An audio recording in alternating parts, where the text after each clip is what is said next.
BFM Business présente Edwige Chevrillon, la grande interview. Bonsoir à tous, bienvenue dans cette grande interview où je reçois deux invités. Saïd Amouche, qui est entrepreneur, président fondateur de Mosaïque RH. Merci d'être avec nous, Saïd Amouche. On vous présente souvent comme le DRH des banlieues ou le DRH des cités. Vous nous direz, ah si c'est vrai. Et deux, un peu comme on va essayer de comprendre un peu votre vision sur ce qui se passe. Et puis au téléphone avec nous, il devait être en studio avec nous, mais son avion a eu un peu de retard. Moussa Camara, fondateur de l'association Les Déterminés, une association qui est là pour accompagner justement des jeunes qui ont envie d'entreprendre. Saïd Amouche, on a le sentiment quand même, d'abord que ce soir, le pic est atteint, le pic de violence est atteint. En tous les cas, c'est ce que dit le gouvernement. Est-ce que vous pensez la même chose ou pas, d'après ce qui vous remonte ? Oui, je pense qu'on a atteint l'apogée en fait de cette situation et on peut maintenant rentrer dans une logique un peu plus abaissée et d'imaginer en fait la suite. La suite doit être en fait des idées qui sont basées sur la reconstruction en fait de ce qu'on doit faire demain. Oui.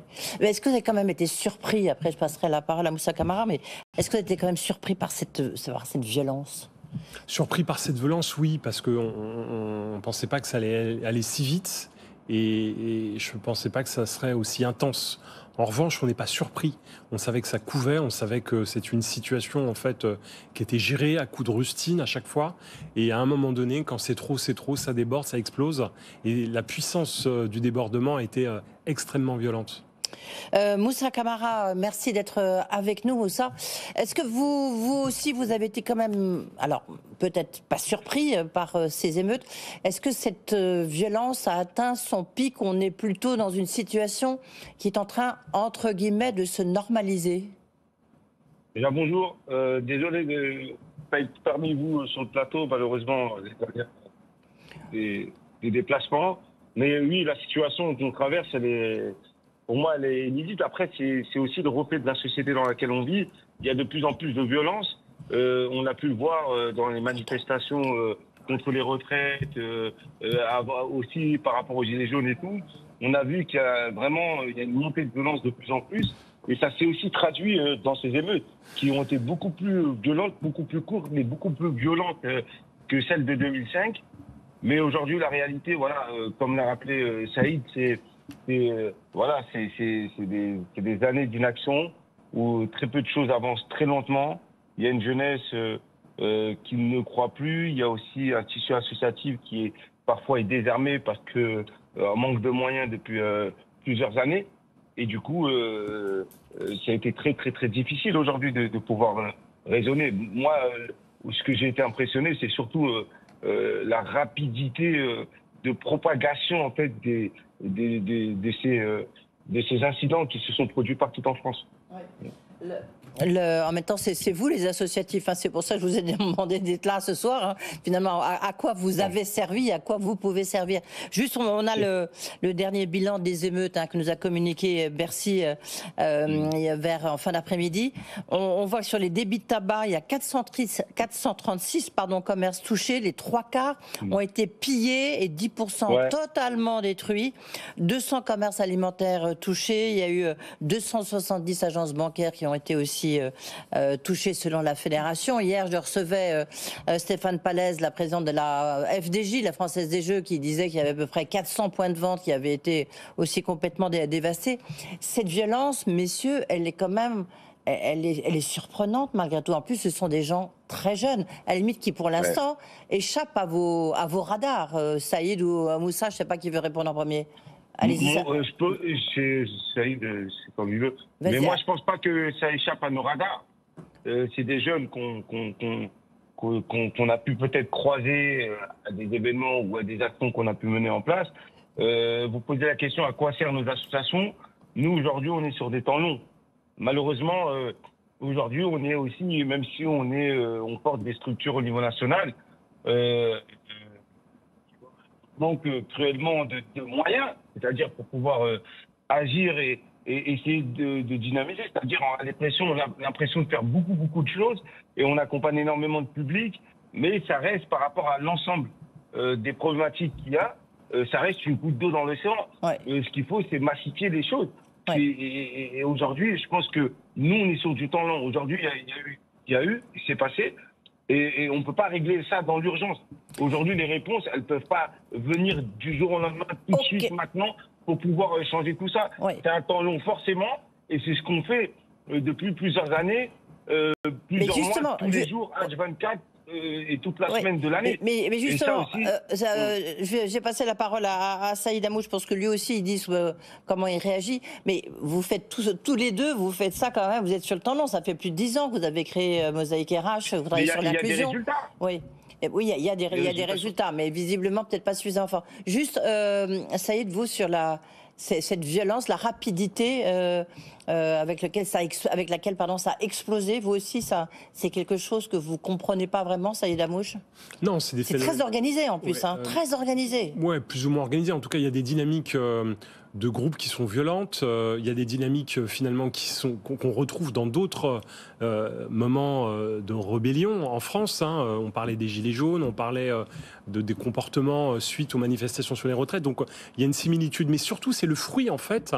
Faut pas l'oublier. C'est une. Oui, mais là, c'est parler de Marseille tout à l'heure avec le président de la CCI française, de l'ensemble de la France. C'est des scènes de guerre qu'on voit à Marseille. Oui, mais n'oubliez pas que la porte du ministère de Benjamin Griveaux a été défoncée au tracteur. Donc c'était aussi très violent à une époque, et il y a une condamnation qui s'est faite derrière. Ce qu'il faut comprendre en fait autour de tout ça, c'est que effectivement, on a aujourd'hui des jeunes qui sont en dessus du radar et qui sont le fruit finalement leurs conséquences de politiques publiques qui ont manqué. Vous savez, quand on parle à un moment donné d'un désengagement de l'État, c'est aussi ça la réalité. C'est-à-dire qu'on a eu des acteurs qui faisaient la médiation qu'on n'a plus aujourd'hui. Et donc la conséquence, c'est qu'on se retrouve avec des acteurs qui sont en première ligne et qui n'ont pas eu d'effet tampon.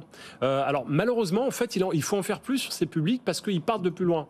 Et si à un moment donné, on est dans des logiques où on est dans des politiques sociales où on réduit les capacités d'intervention des associations, des clubs sportifs, mais aussi du service public de l'emploi, il y a moins d'agents, il y a moins de profs sur ces territoires. Et à un moment donné, qui fait la médiation? Donc les parents, en fait, ils peuvent jouer un rôle, mais quand les parents cumulent les difficultés parce qu'ils sont au chômage, parce que ce sont des familles monoparentales, parce qu'ils souffrent de la pauvreté, eh bien faire le tampon, alors ça justifie pas tout, mais on avait hier des acteurs qui faisaient cette médiation, on n'a plus ces acteurs-là, aujourd'hui on en paye les conséquences. Alors juste avant de passer à comment on peut régler, parce qu'il y a quand même beaucoup d'argent dépensé, on va y revenir, je voudrais vous faire part de ce sondage est là pour BFM TV. 9 Français sur 10 estiment que la mort de Naël, ce jeune homme donc de 17 ans qui a été tué, a été utilisé comme prétexte pour la plupart des émeutiers. Tout ça, c'était pour casser. Vous êtes surpris par ça ou pas?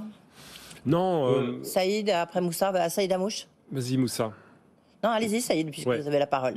Non, mais moi je pense qu'en réalité, c'est pas un prétexte, c'est plutôt un déclencheur derrière. C'est d'abord une relation, un sentiment en fait d'injustice qui est vécu. Aujourd'hui, on a vraiment une notion en fait de traitement inéquitable de la police par rapport à la population.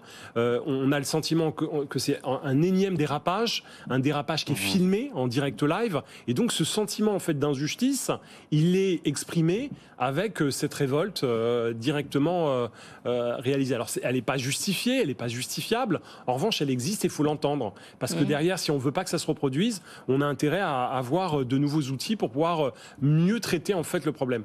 Moussa Camara? Oui, déjà il faut comprendre pourquoi il y a cette violence. Aujourd'hui, on n'essaie pas de comprendre. On relate des faits de violence, etc. Mais on ne peut pas régler la situation si on n'essaie pas de comprendre pourquoi une partie de notre jeunesse réagisse comme ça. Il y a un ras-le-bol. Il y a un moment donné, c'est pas justifié. Tout n'est pas. On ne peut pas justifier ce qui s'est passé. Personne ne justifie. Le seul sujet qu'on a, c'est qu'à un moment donné, il faut comprendre que c'est une souffrance, c'est un ras-le-bol qui dure depuis des années. Aujourd'hui, il y a un vrai projet à faire entre la relation entre la police et les jeunes. Et du coup, ce travail, s'il n'est pas encore fait à fond, on ne peut pas compter que sur les associations pour faire le boulot. C'est pas qu'une histoire. Aujourd'hui, on a un sujet sociétal. C'est-à-dire que les associations seules, elles ne pourront pas régler le problème. Et personne n'a la solution. Aujourd'hui, on a besoin de faire corps ensemble. C'est-à-dire autant les entreprises ont une responsabilité, comme les associations, comme les pouvoirs publics, c'est ensemble qu'on peut régler les situations. Mais seul, en laissant reposer tout ça sur le dos des associations, on n'y arrivera pas. Les associations, comme l'a dit Saïd, et celles qui faisaient le tampon entre ces jeunes et toutes les actions qui étaient menées, c'était ces médiations. Et aujourd'hui, elles n'ont plus les moyens, d'action. Oui, mais alors, justement, on va parler. Aujourd'hui, la réalité, on va essayer de comprendre. Oui, Moussa, on va essayer de comprendre avec vous. Oui, pardon. Il y a un sentiment, comme l'a rappelé, il y a un sentiment d'injustice où les gens ne se sentent pas écoutés, ne se sentent pas respectés, ne se sentent pas considérés. Ça n'excuse pas tout, mais en même temps, si on ne comprend pas ça, on ne pourra pas trouver des solutions derrière. Alors, on va essayer de comprendre, et c'est pour ça, du reste, que je vous ai demandé de venir. Alors, ça va vous paraître un peu de la provocation, mais il y a à peu près, je crois que c'est la Cour des comptes qui avait dit, il y a à peu près, en 2020, il y a eu 10 milliards de dépensés dans la politique de la ville. Et là, c'est l'IFRAP qui a fait un petit calcul qui dit qu'en fait, depuis les années 2000, c'est entre 150 et 200 milliards qui ont été dépensés, sans compter évidemment les HLM, les APL, etc. C'est quand même des sommes considérables. Il y a l'opération qu'a lancée la Caisse des dépôts pour rénover les quartiers. On a l'impression, ça vous fait sourire, Saïd Hamouche, ça veut dire on se trompe de combat, c'est pas ça le problème. Évidemment qu'il y a eu beaucoup d'argent public, mais il ne faut pas oublier en fait que cet argent public, il a essentiellement été investi dans le bâti. Quand on construit des immeubles, quand on rénove des immeubles des écoles sociaux, aussi, oui. Quand on investit dans des infrastructures, ça consomme en réalité énormément de budget, et donc il faut faire ces investissements-là. Mais on a toujours expliqué sur les dernières années que le côté social en fait de la rénovation urbaine n'a pas été traité, et c'est important de rappeler qu'on a un autre rapport qui date de 2018 qui a été fait sur la Seine-Saint-Denis, qui fait état en fait de sous-financement en fait des politiques de sécurité, des politiques d'éducation, des politiques de la petite enfance sur la Seine-Saint-Denis.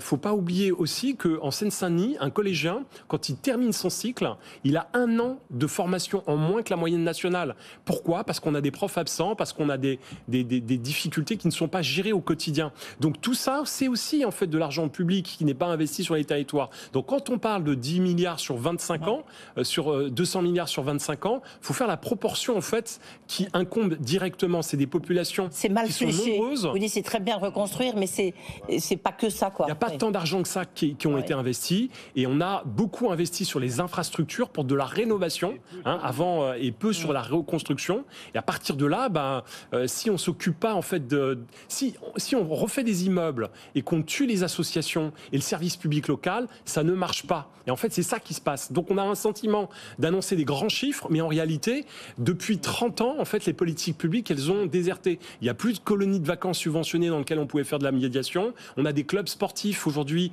On a des profs qui bossent bénévolement dans des associations de quartier et qui disent « je ne peux plus faire mon activité basket après les cours scolaires parce qu'en réalité, il n'y a plus d'argent. La mairie s'est désengagée et ça ne fonctionne pas. » Donc, il faut retenir aussi que derrière, moins de services publics, moins de fonctions d'accompagnement à travers ces acteurs de la médiation, et bien derrière, ça crée des crises.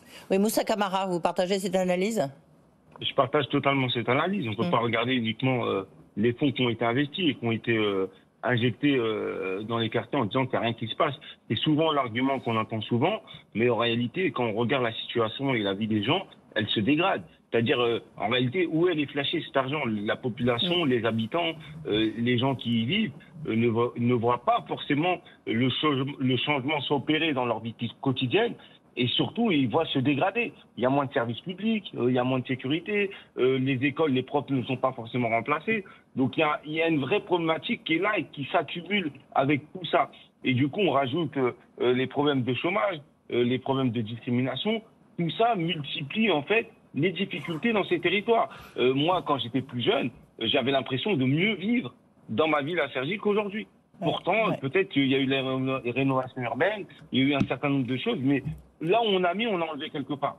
Donc, à un moment, ça ne règle pas le problème. Alors, tiens, j'aimerais bien, par exemple, Saïd Hamouche, je disais, on vous appelle le DRH des banlieues, des cités, vous travaillez beaucoup sur l'inclusion. Comment est-ce que vous travaillez ?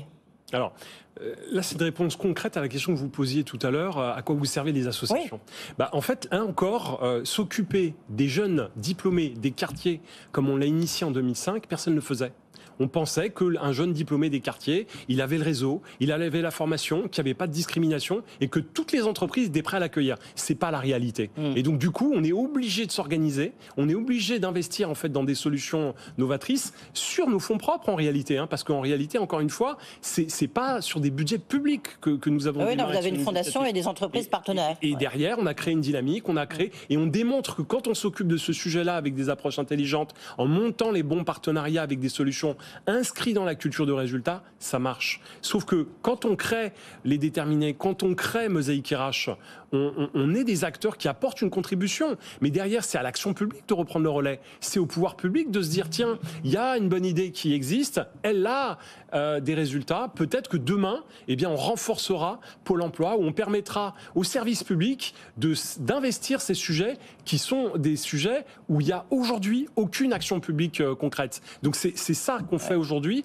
Donc on est des innovateurs, on est des entrepreneurs sociaux qui apportent une contribution, mais cette contribution, elle ne peut pas être à notre charge. En fait, ce que vous dites, qu'il faudrait ce qu'on appelle, entre guillemets, dans le soft skill, c'est-à-dire qu'il faut vraiment, c'est dans les compétences et le fait de donner la possibilité de trouver un job, plus que de construire, plus que d'investir dans le bâti, là où est investi les dizaines de milliards dont je parlais tout à l'heure. C'est ça que vous nous dites. En fait, il faut prendre dans le sujet dans une dimension 360. C'est-à-dire qu'on ne peut pas simplement se dire, on s'est occupé de l'immobilier, on ne s'est pas occupé en fait des écoles, on ne s'est pas occupé des profs, on ne s'est pas occupé des centres de loisirs, il n'y a pas de petite enfance, et derrière, on s'étonne pourquoi il y a des dérapages. Je suis désolé. Lorsqu'on a la chance d'avoir un système éducatif qui, à un moment donné, on peut toujours le critiquer, mais il fait émerger de plus en plus de jeunes diplômés en Seine-Saint-Denis, et qu'ils se retrouvent à la fin du cursus à avoir des difficultés d'accéder à l'emploi, et personne ne traite le sujet depuis des années. Et quand on nous parle de testing de temps en temps, ou quand on nous parle d'une action favorable au niveau de l'entreprise, c'est génial, mais ça suffit pas. Non, donc il faut à un moment donné aller plus fort. Moussa Camara, vous comment est-ce que vous travaillez au Déterminé? Je rappelle les Déterminés, l'association qui sert en fait à développer l'entrepreneuriat dans des quartiers, dans des cités. Comment est-ce que vous travaillez? Et puis, est-ce que pour vous aussi, vous trouvez que le relais n'est pas du tout pris par les pouvoirs publics? Aujourd'hui, nous, ça fait plus de 8 ans, on est en train de développer l'entrepreneuriat. On est parti d'un statu quo il fallait que ces quartiers on puisse les développer économiquement par l'entrepreneuriat. Et l'entrepreneuriat, pour nous, est un des leviers qui allait permettre à ses habitants de s'inclure et avoir cette émancipation économique. Et pour nous, c'est hyper important. Donc, on propose des programmes sur 6 mois. On va sourcer des publics dans les quartiers populaires, mais pas que dans les quartiers, dans les centres-villes, dans certains territoires ruraux, dans lesquels ils viennent, la formation est totalement gratuite, et on les accompagne. Et aujourd'hui, c'est plus de 1500 personnes qu'on a accompagnées. C'est aujourd'hui plus de 700 entreprises créées qui développent de l'emploi, qui participent à la vie économique de leur ville, de leur quartier et de leur territoire. Et c'est vrai que malgré tout l'investissement et tout, etc., qu'on fait, le travail n'est pas fini. Il y a énormément de choses à faire changer, les mentalités notamment. Mais c'est pas aussi simple. Parce que l'accès au financement est très compliqué. Avoir accès à un réseau quand on est un entrepreneur, quand on n'est pas accompagné et qu'on est dans aucun incubateur, aucun accélérateur, c'est pas encore évident. Et aujourd'hui, on le voit quand on voit qu'un jeune sur 2 veut devenir entrepreneur, combien réellement sont accompagnés. Donc ça laisse aussi des perspectives d'évolution. Alors, est-ce que les pouvoirs publics l'entendent? Nous, on se bat pour qu'il y ait une vraie politique volontariste sur le sujet de l'économie dans les quartiers. On ne peut pas uniquement regarder la question des quartiers sur un angle social. Il faut regarder aussi sur l'angle social, mais aussi sur un angle économique. C'est ça qui va favoriser une réussite sociale et économique pour les habitants. Et on est convaincu qu'aujourd'hui, ça fait partie, c'est pas la seule solution, mais ça fait partie. Mais alors justement, la question c'est comment à vos yeux, comment peut-on sortir de cette crise? Donc on a bien compris. Est-ce que vous n'avez pas de reste de temps en temps l'impression de servir d'alibi, enfin de faire valoir au gouvernement? Non. Non. Et vous, Saïd? Non, parce qu'en réalité, il faut pas se tromper. Il va répondre la même chose. Je sais pas. Allez, Saïd. Faut pas se tromper en fait de diagnostic. En réalité, nous, avec Moussa et d'autres, on a compris compris que une des réponses, c'était de sortir de cette marginalisation économique. Ça veut dire quoi concrètement? Ça veut dire qu'il faut plus de gens au travail et plus de gens dans des statuts d'entrepreneurs. Et la bonne nouvelle, c'est que c'est possible. C'est-à-dire qu'on a des gens formés, disponibles, on a une... C'est possible parce qu'ils sont formés, mais après, comment? C'est l'étape d'après qui vous manque. Exactement. Alors nous, on a créé des modèles, on a créé en fait des solutions qui marchent. On a été embarquer des boîtes, des entreprises, des fonds d'investissement, des philanthropes sur nos sujets. Avec des résultats suffisants, je veux dire, à une échelle nationale. Quand on a placé plus de 17 000 candidats en quelques années, c'est quand même un résultat tangible. Quand on a embarqué plus de 80% des boîtes du CAC 40 sur le sujet de l'ouverture à la diversité, de l'ouverture sociale. Oui, mais vous-même, vous dites sur le sujet. Oui. Moi, vous voyez, c'est concrètement. C'est bien le sujet, mais il faut passer au concret. Il faut passer au concret. C'est pour ça qu'avec Moussa, on milite pour que demain, il y ait, par exemple, des organisations de type France Inclusion au sein de France Travail. Donc, quand on pense France Travail demain, pourquoi on ne travaille pas aussi la question de l'inclusion économique de cette jeunesse? On démontre avec Moussa que ça marche sur l'entrepreneuriat et qu'il y a un potentiel de dingue, et que ça marche aussi sur l'emploi, puisqu'il n'y a pas une entreprise qui nous dit « je ne veux pas travailler sur ces questions-là ». Vous avez accès à tout le monde, parce que tout le monde, je veux dire, vous êtes très connus, reconnus tous les deux. Du reste, vous êtes un peu que tous les deux. Hein, du reste. Qu'est-ce qu'il faudrait pourquoi c'est pas le cas la réforme de France Travail, c'est en ce moment? Eh ben, il faut d'abord qu'on crée un pivot, parce que c'est pas parce que le gouvernement est convaincu que l'administration centrale a envie d'y aller. Et puis derrière, il faut organiser les bons montages financiers. Il faut demander à tous ces investisseurs qui sont des investisseurs impact de mettre le paquet. Je vous rappelle qu'aujourd'hui, Moussa ne l'a pas dit, mais c'est important de le rappeler, qu'un entrepreneur de banlieue, il a moins de chances d'être financé. Et quand on est une femme, c'est encore plus compliqué.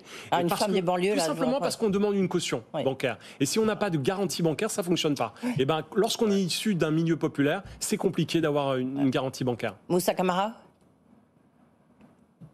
Moi, je rejoins ce qui a été dit par rapport C'est quoi votre solution là, pour sortir de cette crise, si vous aviez une mesure? S'il y avait une mesure qu'il fallait faire, c'est déjà accélérer tous les dispositifs qui fonctionnent et qui marchent.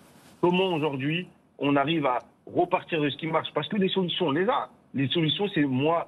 Pour ma part, et je pense que Taïd aussi pour sa part, c'est les actions qu'on mène. Pour nous, ce sont des solutions. Mais aujourd'hui, ces solutions-là, on les fait à la marge. Parce qu'on manque cruellement aujourd'hui de moyens. Et ces moyens-là, heureusement qu'il y a des entreprises qui sont à nos côtés pour nous aider à aller dupliquer cette information, mais il en faudrait plus. Parce que le sujet qu'on porte aujourd'hui, c'est pas un sujet qui est uniquement les quartiers, c'est un sujet qui est sociétal. C'est-à-dire comment on permet à une partie de notre jeunesse, peu importe leur origine sociale, peu importe là où ils viennent, peu importe l'endroit où ils sont nés, de lutter contre ce déterminisme social. C'est pas parce que tu viens de là que tu n'as pas des chances de réussir.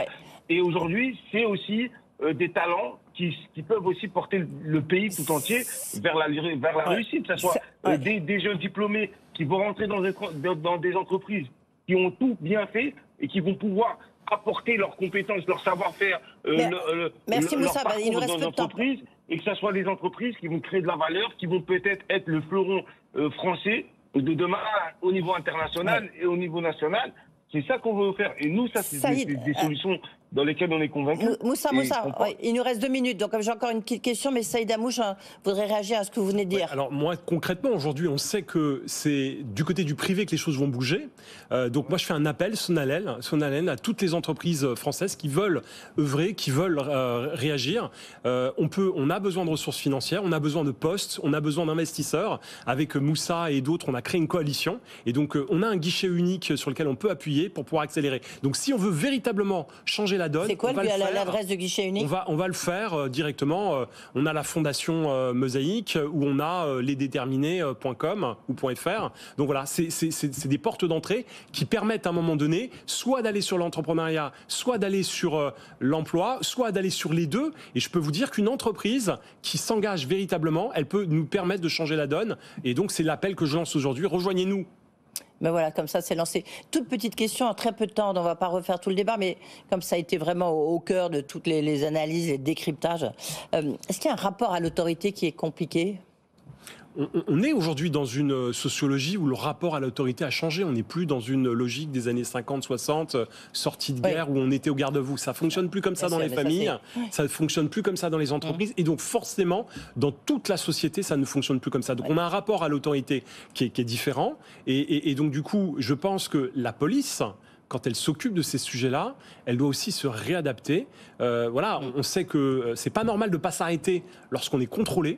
C'est pas normal de s'adapter, mais il y a probablement en fait aujourd'hui des modèles à faire évoluer. Moussa Camara, chez vous, chez vos entrepreneurs, il y a un rapport à l'autorité qui est différent, plus compliqué?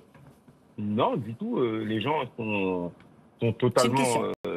ils ont aucun problème avec l'autorité. Au contraire, hein, ils sont dans la vie citoyenne, ils entreprennent. Il y a combien de commerces aussi, de petits entrepreneurs qui ont été aussi pillés.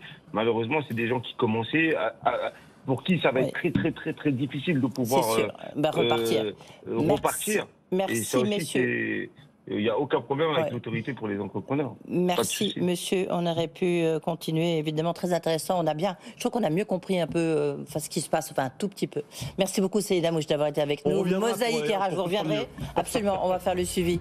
Et puis, donc, le guichet unique qu'on peut retrouver aussi sur les déterminés. Merci, Moussa Camara, d'avoir été avec nous, d'avoir speedé pour qu'on puisse vous avoir au moins au téléphone. Voilà, c'est la fin de cette grande interview. Vous pouvez évidemment la retrouver. QR code qui s'affiche si vous voulez la revoir à la télévision, sinon sur le site de BFM Business en replay. Dans un instant, c'est François Sorel, comme tous les soirs, Tech & Co.